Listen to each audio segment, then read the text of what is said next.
What we want, fellow humans, has a massive control on what we can believe.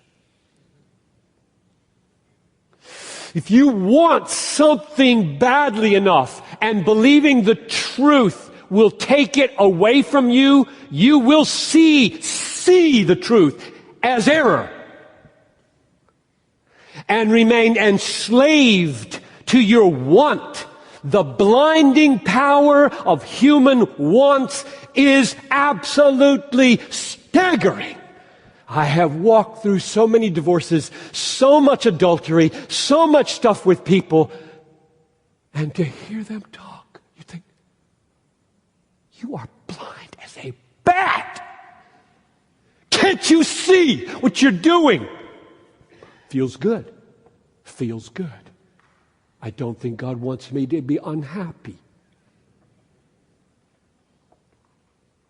As a pastor, I stand before the power of human wants in a kind of reverence.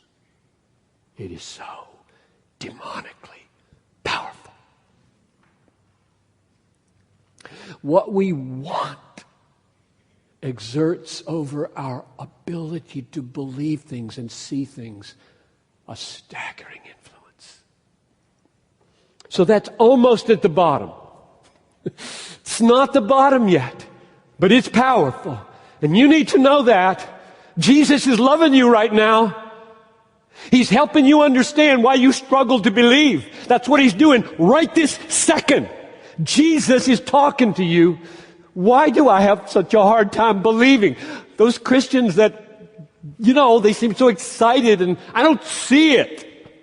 This is one of the reasons you don't see it. You're enslaved to desires that you feel if you went there, if you totally surrendered, if you totally dove into the pool of grace and life, you'd lose too much, which is, of course, a lie out of hell. It's all gain in the end. But the devil doesn't want you to see that.